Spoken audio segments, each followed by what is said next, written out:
This is RedPubPod. RedPubPod. I can't do it today. a podcast RP squared. from Red Hot Publications. Red Pub Pub. Welcome to Red Pub Pod. I'm Richard Eller, and with me today I have folks who have created an entirely it's almost like an encyclopedia of the town of Rhodhiss. And if you drive through it, you wouldn't think that's possible. But with me today is Sherrie Hartsoe Sigmon, who is the author of the book, and Rick Justice, town manager. And we're going to talk everything that we know about Rhodhiss. Welcome to Red Pub Pod. Thank you. Thank you, Richard. Let's start off with how this thing happened, because you have got to have the most incredible origin story of a history of a town that I've ever heard. It goes back to the sixth grade? Sixth grade. When I was in the sixth grade, I had a teacher, Mr. Henry Stevens, who asked us to do a project, a research project, and I went to several citizens in the town, asked their story about the history of Rhodhiss. I went to Effie Kirby and Boyd Holler, and when they told me that there had once been a hotel in town and that the first church in town was a Lutheran church, I was hooked, because I didn't know by the time I came around, the hotel was no longer there, the Lutheran church was no longer there. So I wrote that story for Mr. Stevens. I never got the paperback, so I don't even know what grade I made on it. But then in graduate school in 1988, I decided to do this again, and I interviewed 65 people or so and put it all on cassette tapes, and I collected pictures. And during COVID, I had never transcribed those tapes, so I transcribed them, took them to Rick, and said, Rick, here are the people's stories from years ago, and it was a notebook 4-inch binder, and gave it to him, and he said, we've got to do something with this.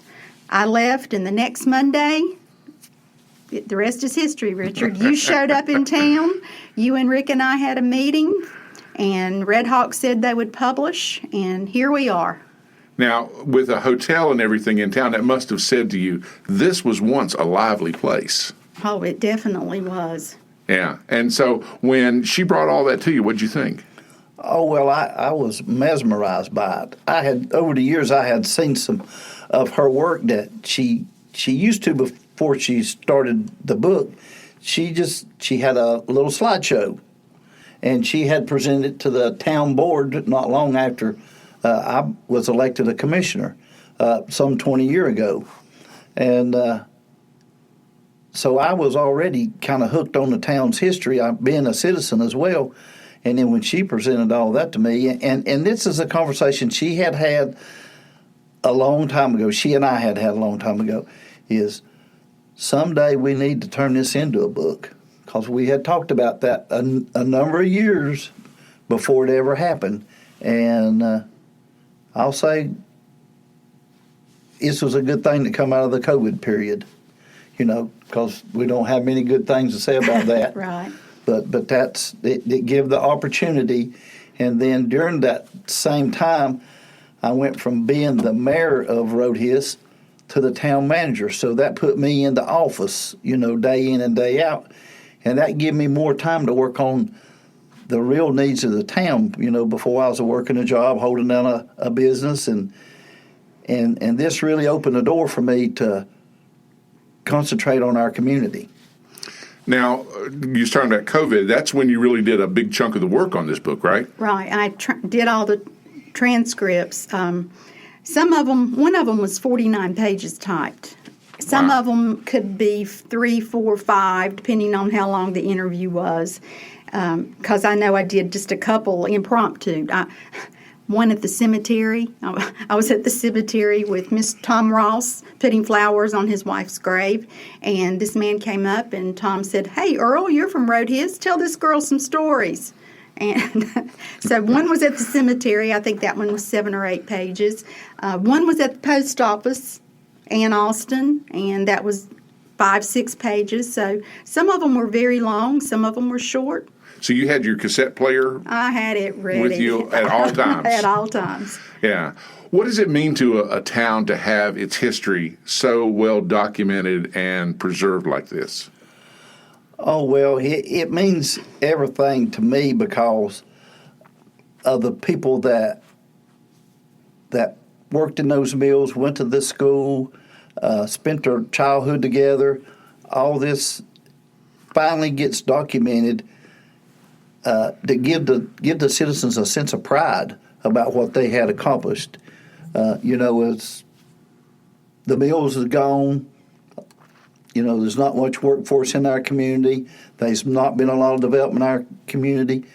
But to me personally, this is a catalyst to turn our town around into a growing and thriving place once again. Well, Rhodhiss is extremely unique. I mean, Yes. you start with the name, and it goes from there. How did that come to be? John Rhodes came to Rhodhiss in 1900 with his son Caleb. They were from Cherryville, and they wanted to build a textile mill and let it run by water, and that's there in Rhodhiss, the lake. And they needed a partner. They got a partner in the name of George Hiss, who was from Charlotte, North Carolina. So Rhodes and Hiss made Rhodhiss. And that it used to be, the Cliffs? I mean, known at one time? Formerly, the Burke County side was known as the Cliffs because that's where the train came through. Okay. And so it has this unique hybrid kind of name between its two founders. It is a town in 2 counties. That can't be easy. Double. Everything you got to do twice. You do it twice. Okay. And then the fact that you had a mill on one side and a mill on the other for a lot of years, and a dam that backed up the Catawba River right there. Correct. Well, the first dam was built in 1902, and it was a horseshoe shape, and it broke in the 1916 flood. Okay. And Duke Power came in and wanted the water rights so they could have hydroelectricity. So they bought out Rhodes, Hiss, and another gentleman who built the plant in Burke County. His name was E.A. Smith. So it bought out both plants, bought the town, bought the mill houses, bought the mills, bought everything. Which is another interesting, unique aspect to Rhodhiss that you don't see everywhere else. Exactly. Yeah. And they weren't interested in running the mills or taking care of the houses, so they leased them back to a group of stockholders. And R.C. Moore was the lead stockholder. Walter Moore, R.C. Moore, Clarkson Jones, and another Moore. He's not mentioned very often. But R.C. was from Charlotte, and R.C. was the major stockholder. And from 1919 to 1945, these stockholders ran the town, took care of the mill houses, rented them out, did all of that. And then in 1945, Duke sold the town, the mills, everything, to Pacific Mills. Now, why would Duke, or its earlier incarnation of Southern Power, why would they want to own the town? Well, they wanted the water rights, and they couldn't get the water rights unless they owned that property. Okay. And to get the property, they had to buy the town. Okay. They also, from 1902 to 1919, the mill company paid the teachers. They paid the salary of the school, whatever the school needed, the mill company paid that. When Duke Power bought in 1919, that responsibility went to Duke Power. And Duke Power did it until the state took over in around 1932, 33, 34, and then the schools became state operated. So Duke controlled everything. Everything. And owned everything. Owned everything. And the irony for me in that is when the mill houses had the electricity put into them, because that didn't happen first. They first put electricity in the 2 mills in 1925 when the town was electrified. Then the houses were electrified in 1926. The mill company put in the power lines, and they paid for those. Okay, so when the town was sold to Pacific bought the power lines, okay? Bought the whole town from Duke. Then in 1954, when Pacific sold to Burlington, and the houses were sold. That's when they decided to sell the houses. Pacific was getting ready to do it, and Burlington came in and finished the transaction. Duke Power had to buy back the power lines to the houses because they didn't own them. Right, because they'd sold them lock, stock, and barrel with all that. Exactly. And all of the stuff that makes Rhodhiss unique doesn't even touch the thing that the town today is known for, and that's the moon flag. That's correct. Yeah. Now, what were the circumstances of that coming together? Well, before I answer that, let me put something in kind of for perspective about Duke buying the property. Okay. At that time, Duke had a vision, a large vision of this electric business and how far that could reach out. And and Rhodhiss is the prime spot. I mean, that's, if you try to dig a hole in Rhodhiss, you'll know what I mean, because you're going to dig a rock. So it's got the foundation for that. I mean, it is the premier place to do that. And they had a real vision to buy that up and to use that. You know, electricity being made then was used today kind of like the electric cars are. You know, if you put things into perspective, you know how, we're all about getting an electric car, getting the charging stations and all that. Yeah, that's the new thing. Yeah, it's a new thing. And electricity at that time was relatively a new project. Yeah. And I still run into people today that don't know it. I run into a young man yesterday. He had lost his identification card and had his number on the back of it, and he worked for the Western Piedmont Council of Government. So, called him, told him, and then he came by, and then I got an opportunity to. He drove through Rhodhiss, didn't know nothing about it, and we had a good conversation about that, and I got to share that with him. But when the mills was in full operation in the 1960s, it was the place to work. People that got a job there normally kept that job, and most of them had them. Sherrie, she'll talk about that. 40-some years people did, their entire working years that they did that. And in 1969, they knew they was making some incredible stuff just by the tolerances and the way they, all the design that went into every piece they made, but they had no idea till they had done wove the factory and it made it to the moon before the company ever revealed it to the workers that, hey, you're the folks that made this material. And, once that happened, that town was on a high. I mean, here, all the places in the world are in the United States, because it was the arms race. Who could get to the moon first? I mean, us and the Soviet Union, we was virtually bare-knuckle slugging it out every day. So that brought a great sense of pride to the people in Rhodhiss. And most of them that night when the flag went up, yes, they didn't know that they had done that. No, they did not. Not until a week or two later, and they put a notice on the bulletin board at Plant 2, the Burke plant, that said that, they knew they made flag material. They had made flag material for a long time, but they didn't know their flag material was the one placed on the moon. Because you were talking about the tolerance of it, and it's like, 6,000, some incredible number? No, that's for the nose cone. Oh, that's right, yeah, and that come later. Yes. Yeah. But this material, it had to be so precise. Unfortunately, the town of Rhodhiss is fortunately an heir of some of the equipment that they did this with. And one of those pieces of equipment, Richard, is an encased in a glass cabinet, a set of micro scales that they weigh this little old tiny yarn. You can put a handful in your hand and you can't feel it. They put it in this airtight chamber to weigh it because it would have to weigh so much would qualify the strength of the material. So it was a technological mill at the time, well advanced. In 1964, they reconfigured the plant to put in steel beams in order to hold the weight to make aerospace material. So we wove not just the flag that's on the moon, but we wove aerospace material. And one piece of that material was what was used in the nose cone of the rockets going to the moon, and it would withstand 6,000 degrees.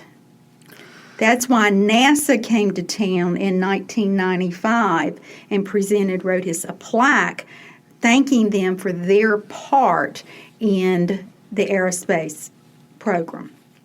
That's when we made the decals that we now have on the vehicles in town, and the shirts that Rick often wears that say, that has the astronaut on it. Yeah.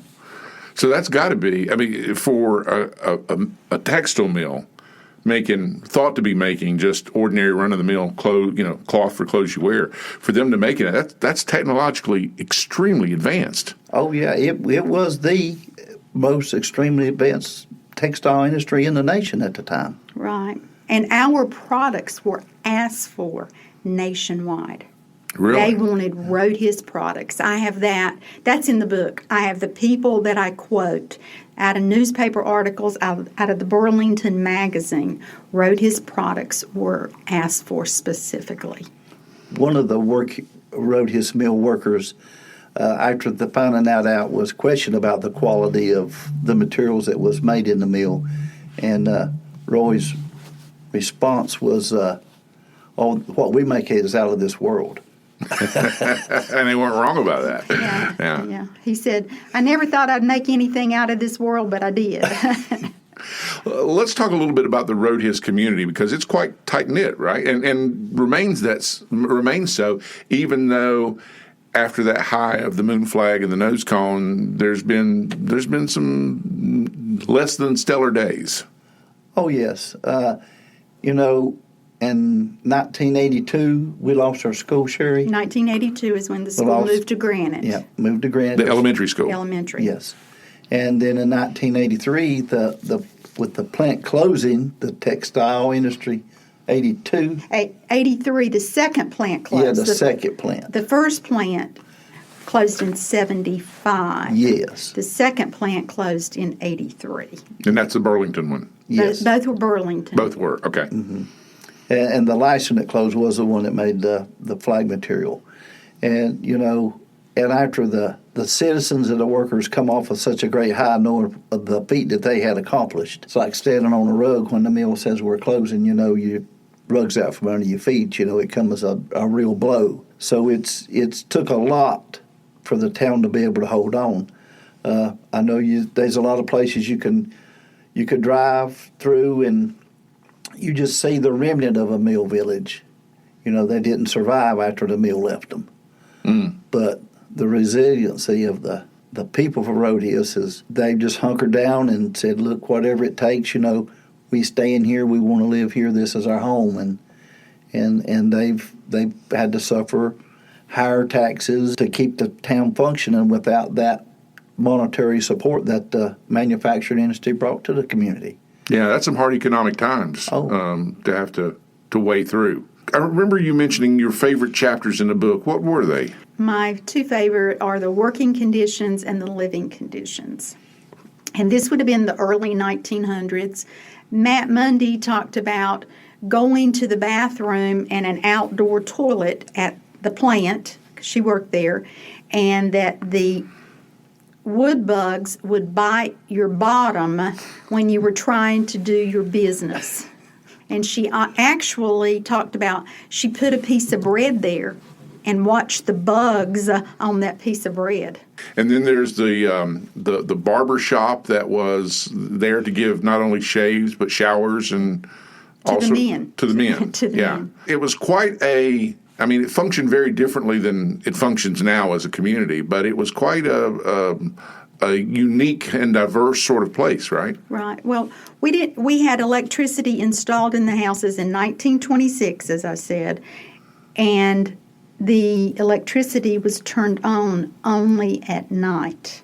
And for me, that was a difficult concept when I started interviewing these people. And they would say, they turned on the electricity one afternoon a week so the women could iron. And I thought, what do you mean turned on the electricity one afternoon a week? And then it hit me, they just turned them on when it got dark. So it wasn't a 24/7 thing like we're used to. Exactly. And they actually turned off the electricity about 9 o'clock at night because you went to bed.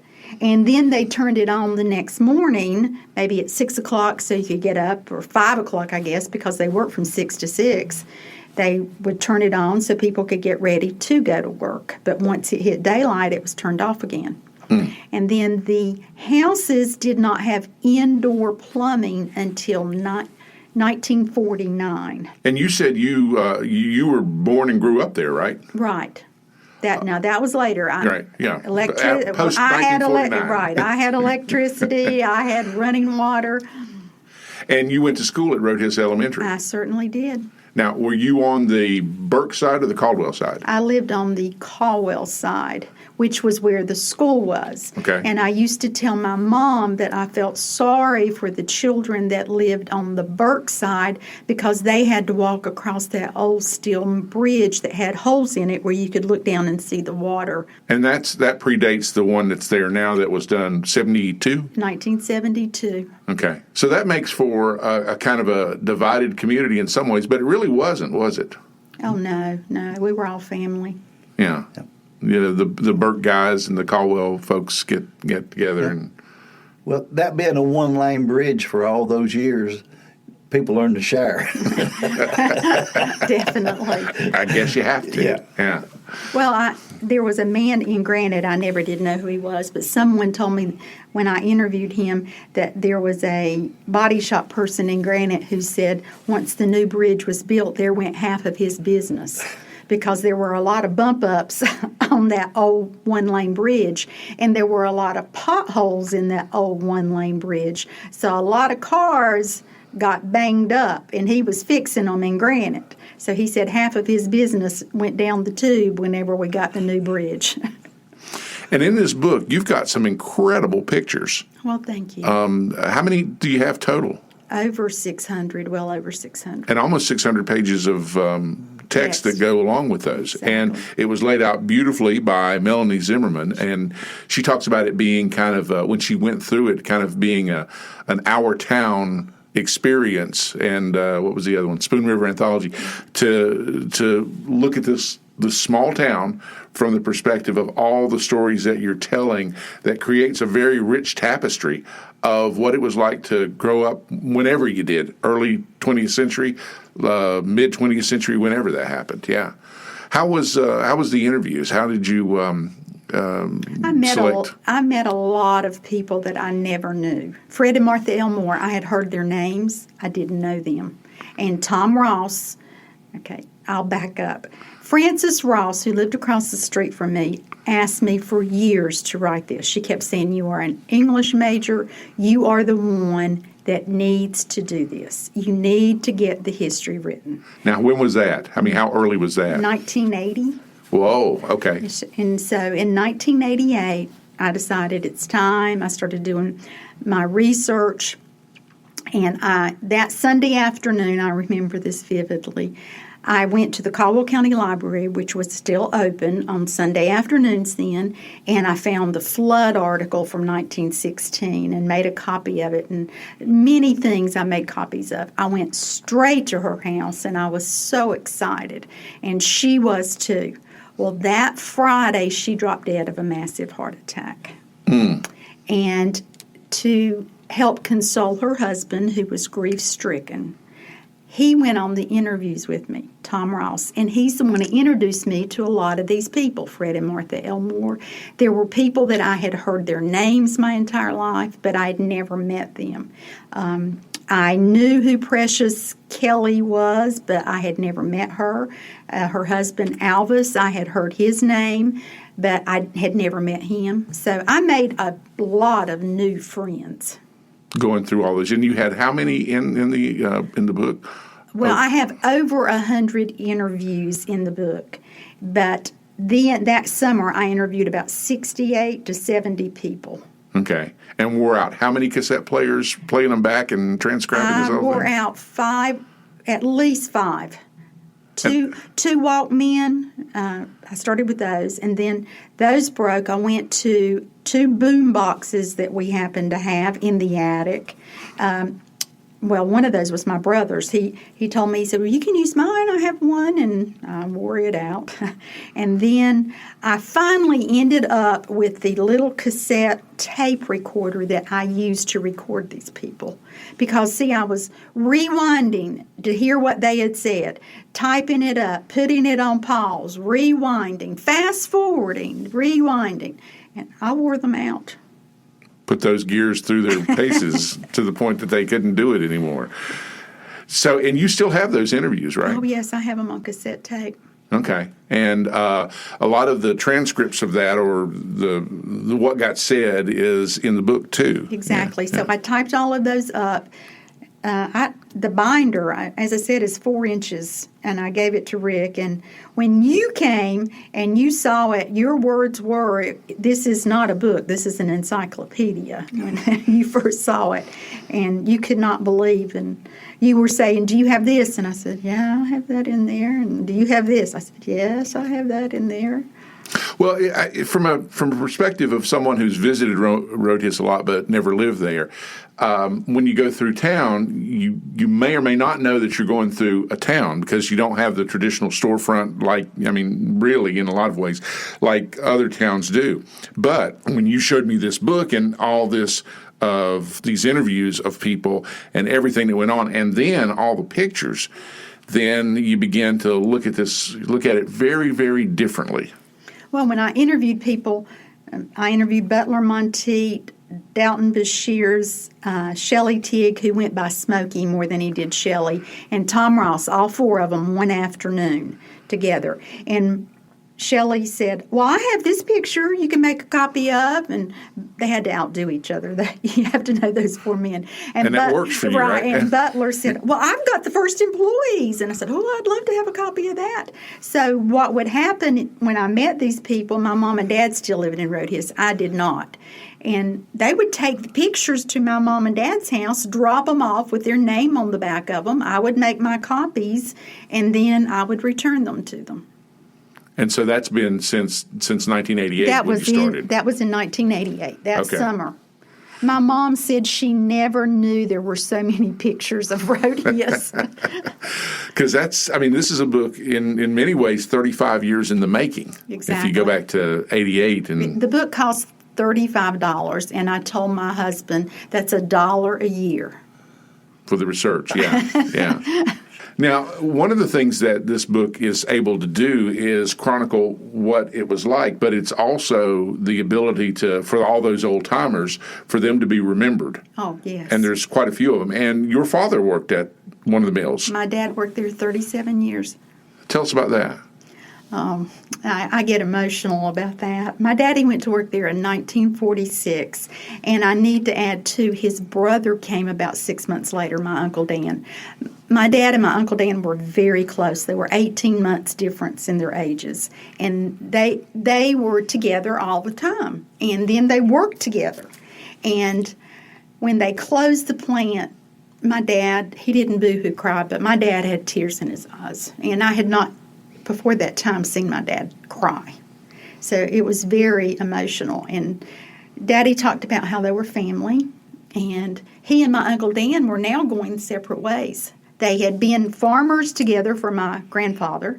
They had worked together there, and then they both went to the mill, got jobs in the mill, and worked together there. So they saw each other every day. And for the first time, they were going separate ways. And my dad was 57 years old when that happened. And he said to me, I went in over there one afternoon, and he said, I'm doing something that I've never had to do before. And I said, what's that, Daddy? And he said, I'm filling out a job application. Because when he got the job at Rhodhiss in 1946, he went in down there and said, I think I'd like to work here. And they said, okay, what's your name?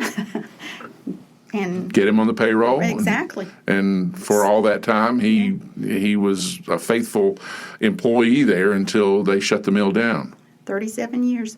Yeah. And I guess that changed the complexion of the community. We was talking about hard times before, but that made a difference. And then one of the mill buildings went away. It burned. Okay. And so that's the one on the Caldwell side. Correct. Yeah. My dad this is in the book. They first closed the school, then they closed the plant. And my daddy, I did not know this until 1988. I did not know he had said this in 1983. My dad was talking to his friends at the mill, and he said, first they closed the school and moved it to Granite Falls. Now they're moving our plant to South Carolina. And he said, the next thing you know, they'll be trying to move the damn dam. And since this book has come out, this has really helped you. I mean, you've had some stories of people recognizing family members that they've learned about their family members as a result of it, right? I sure did. One lady in particular, she received her book on Sunday. I took it to church with me. And her photo was in it in third, fourth grade. And also her husband's photo was in there.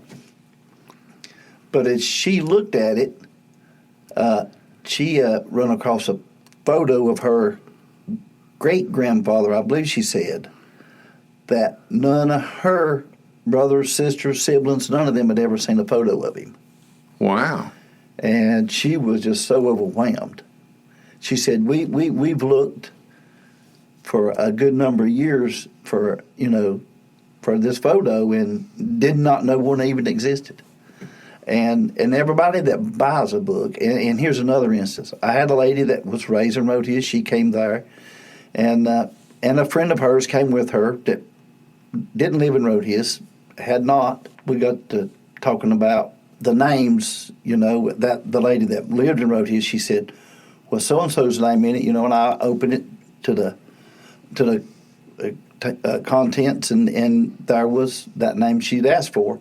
And the lady that was with her said, well, I bet there's no foxes in there, is there? I flipped over to the F's, and right there I mentioned 3 or 4 names foxes, and she said, oh, yeah, that's my uncle. Wow. And she said, I want to buy a book too. Yeah. So, and we're seeing more and more of that. Yeah, it's a great story on its own, but Yes. for people connected too, and you never know, you might be connected. There's that additional reason to delve into it because you've got some great pictures in there, and some of them have a lot of people in those pictures, don't they? Oh, yes. Yeah, and so that was from the mills, Yes. from all those people who were employed. And even as far back as the school, I had a lady came in Monday of this week, and she told me who she was and who her grandfather was and her mother and all those. And I said, yeah, they're all in the book. And she had her son with her, which was a young to mid-teenage years. And we went to fumbling through the book, and she found a photo of her grandfather in elementary school. And her son was overwhelmed with getting to see that, and as well as she was. She had, here she is, never seen her grandfather, when he was 12 or 13 years old. So, people back then didn't have the access to cameras and photos as we do today. Everybody carries one with them in their pocket. Yeah. So it was really meaningful for her, and she ended up buying 7 books because she wanted each of her family members to have one. Yeah, and to introduce a young person to their family heritage like that. Oh, yeah. I mean, that's pretty priceless. It was, and this young man was really intrigued with it. It's heartwarming to see him so eager to see that. Yeah, yeah. And that goes back to one of the early questions you said, ask about the book is this going to fill a void in a lot of people's lives? People that they didn't know. Right, yeah. To reacquaint themselves with earlier generations. Yep. Now, this mill had a real economic impact on the area, didn't it? Oh, or yeah. both of them, I guess. Well, Yes. the 2 Burlington mills, yeah. Well, they were last Burlington. Okay? Yeah. They were Pacific, and then they were Rhodhiss Manufacturing, and then Rhodhiss Cotton Mills at one time. So they had various names. But, see, most of these people came from nearby farms. And I did interview one man who actually came from, I think it was Ashe County. I'm not sure. But up in the mountain area. It could have just been Watauga. But he came down in the 1950s because he said there was nothing left up there but farming. So he came down here, got a job, That's a long way to come. Yeah, he came to Rhodhiss, and I think he at first was trying to either work in Granite or Rhodhiss, somewhere nearby, and he was down there a long time. Tell the story about the $2 bill and how that impacted. A man named Bill Craven, who was this plant superintendent under Burlington from 1959 to 1970. Mr. Craven had lots of great ideas. He wanted community improvement. They cleaned up houses. They did flowers in yards, and they did shrubbery at the churches, and just various things to make the neighborhood look nice. And because he was concerned about the image that Rhodhiss had in the area. He had ball teams, baseball team, softball team, basketball team, bowling team, golf team. He got all of these things for the people in the community. But he was still concerned about the fact that Rhodhiss's image nearby was not as positive as it could be. So he and Tom Ross, who was the man that helped me do my interviews, Tom Ross was the office manager. They went to the bank and got $66,000 in $2 bills in 1962. And they brought in Dalton Bashirs, who was the town police officer, and pulled in a strong box and went from machine to machine and paid the people off in $2 bills. They looked it up in the book, how much they were owed, paid them off in $2 bills. Then when they left there and went out into the various communities and they were spending $2 bills to buy whatever they needed, local merchants had to see where their revenue was coming from. Didn't take them long to figure out that was from Rhodhiss, because that flood of $2 bills, even if you didn't know, you begin to wonder and say, why, and I guess they just told them, well, this is how my employer paid me. Well, who's your employer? And then there you go. I have a friend that told me she said, have you ever worked retail? And I said, no. And she said, oh, that story for me rings, because she said, in retail, you have a little bin and you have a place for your 1s, 5s, 10s, 20s. And anything other than that, you have to pick up the cash drawer and put it underneath. So they were having to pick up that cash drawer all the time to put those $2 bills under there. Yeah, that's an incredibly progressive story for a guy to try to say to the rest of 2 counties, look what's coming out of Rhodhiss. Yeah. Well, probably 3. Yeah. Burke, Caldwell, and Catawba. Yeah. It was a great marketing strategy, too, to hire workers. Because, they're saying, hey, them people down there make money. Yeah. To like today's market. See, we're dealing with that right now. Workers are few. That was a good way to lure in people to come to work. A very powerful way to say this is the economic impact of this community that that's right. You may not have enough respect for, but you will after this. Yeah. Well, and they had lots of good fringe benefits too. I mean, when Pacific came in 1945, it was the first time that they had vacation pay. First time they had sick insurance. They'd never had hospitalization insurance before. Burlington continued that. Pacific started some profit sharing, but it wasn't as good as what Burlington offered when they came. So there were many benefits. And even when the Mill Company wasn't Pacific or Burlington, they always had Christmas parties for the children. And there is some advantage to go back to the Duke days, of them owning the town, because you didn't have to pay any income tax. Oh, exactly. Well, the people in Rhodhiss didn't own anything. People didn't start buying cars until Pacific came. They walked it. You walked to your job, you walked to church, everything was in town. You walked everywhere you went. So people started buying cars when the pay got better with Pacific. But the company owned the houses. You rented for 50 cents a week. And your electricity and your water was included in that. In the rent for the house? In the rent for the house. Okay. It was provided. And Calvin Jones told me he was the first person that said, and I have this in the book, Calvin said the mill company owned the town. The mill company paid the policemen until 1960. Wow. Yeah. He was on company payroll. The town clerk was on company payroll until 1960. And so if anything went wrong with your house, the company fixed that, right? Exactly. If the sewer stopped, if your commode stopped up, you called the mill and you asked for maintenance, and they came out and fixed it.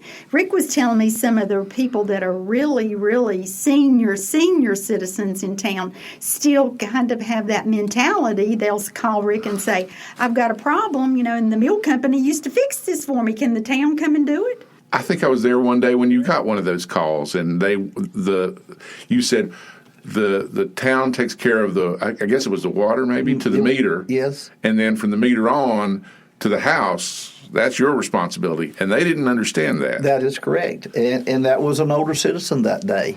And, and with that being said, we do have compassion for our people. We make sure that they're taken care of in that sense. But you're exactly right. And that was for a lot of years, that was a big hurdle for the town. For when the mill went out of business, then they just give everything to the town, and when I say to give to town, they give them the infrastructure, the water, the sewer, and then, then the town had to pull up and hire help to maintain all these things that the mill had done all these years. Yeah. And that was part of the struggle, which, we had to buy trucks, we had to buy backhoes and tractors and all these parts and pieces, and it just, it was a struggle to hold on to make it happen. But, now those struggles are behind us, I feel like, Richard.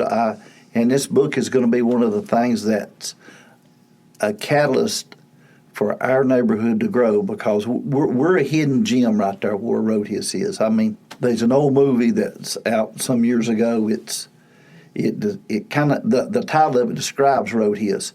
A river runs through it. And that river was the beginning of the town. And that river is still the future. That's of why our Rhodes town. and his came. They wanted water-powered mills, and what better situation. And when they came, they bought acreage in Caldwell County and in Burke, knowing that they were going to later add another mill.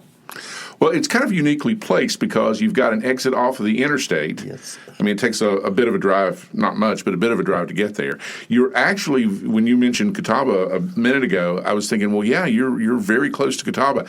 As the river flows and as the train runs, on roads, it's you got to go up to Granite and then come back down. But it's an interestingly placed town in terms of all the resources that you got. We are the center of the wheel.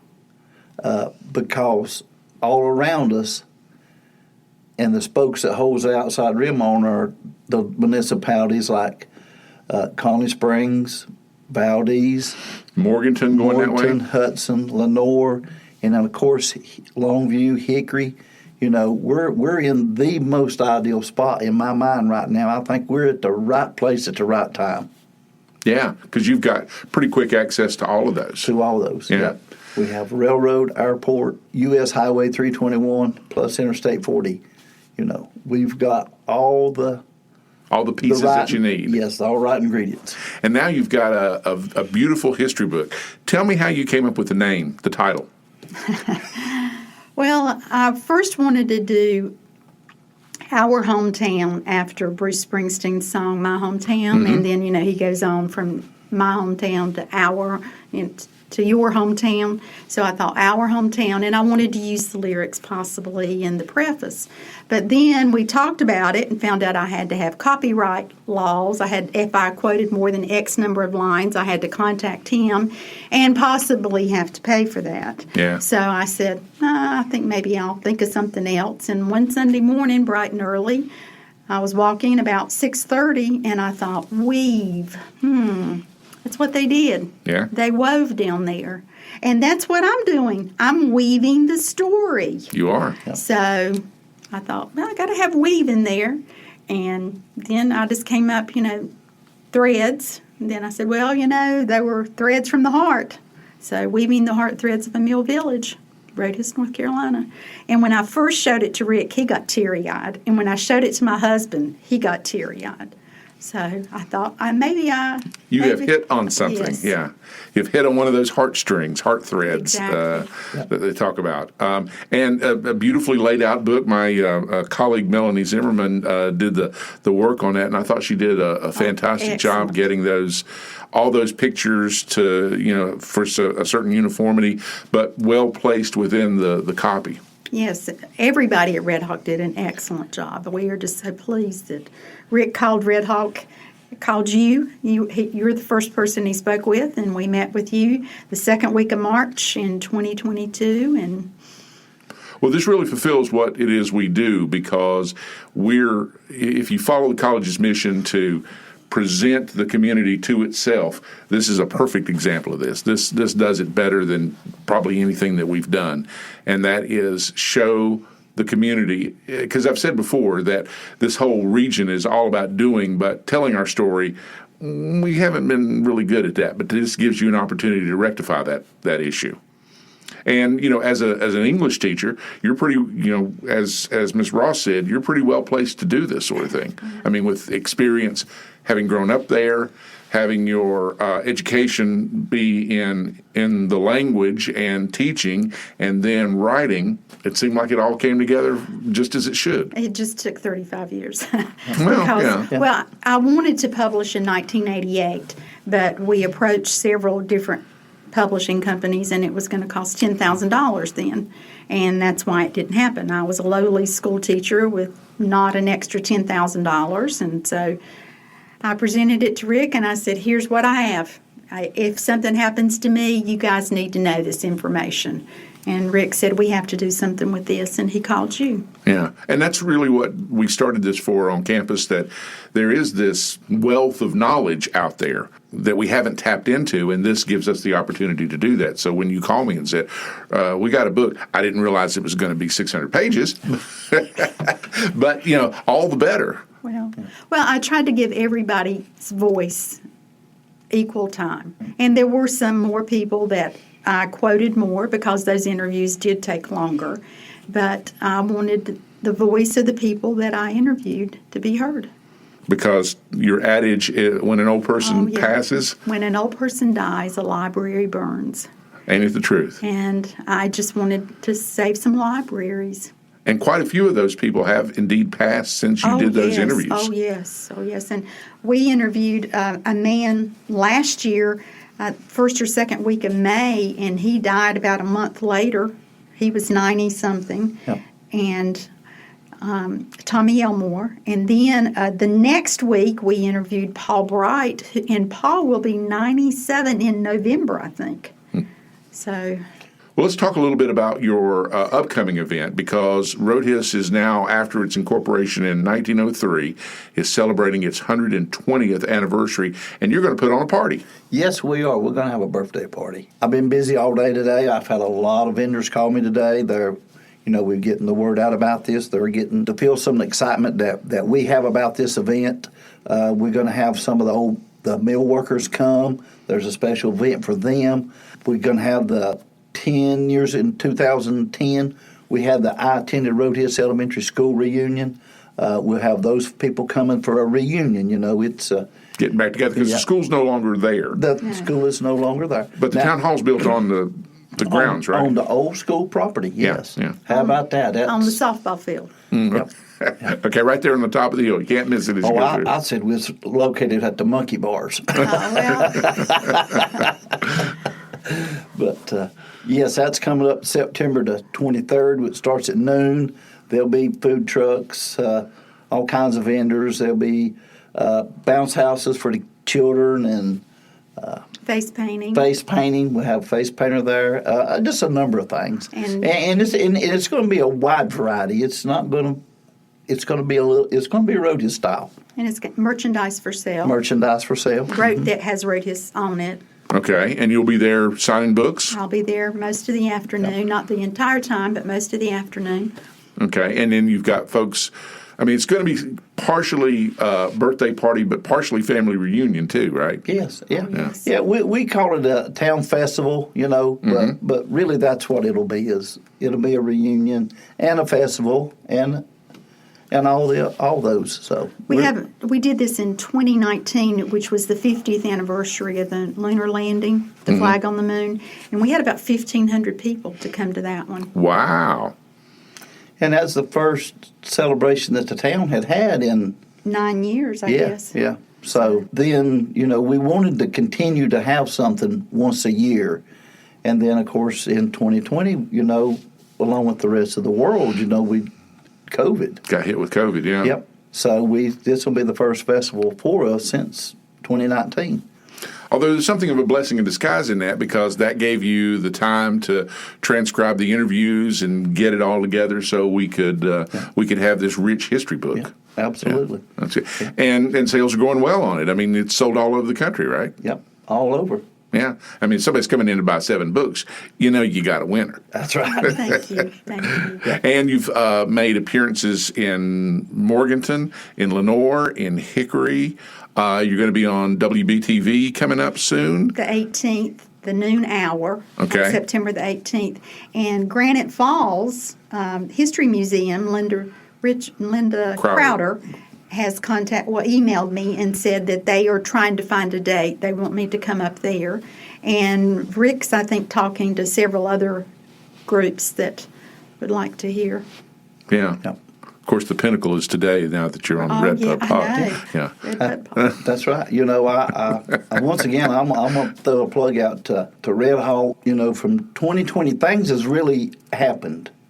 I said earlier that we had COVID. I changed positions for the town. Pieces of this puzzle just begin to fall into place. I mentioned to some of my colleagues about what I had in mind when I knew I was going to do my best to get this history put in print, and they put me on to this community college and Red Hawk Publications. I mean, the pieces of the puzzle I think it's just beginning to piece itself together. I think we're going to see a broader picture here as time goes on that our community is deserving of. I don't know if COVID had not happened, I don't know if I could have gotten all of those tapes transcribed, because I talked to Rick. This was prior to COVID, and I said, I know I need to transcribe those tapes before I write a book. And I was actually shooting. I mentioned to him, I said 125th anniversary.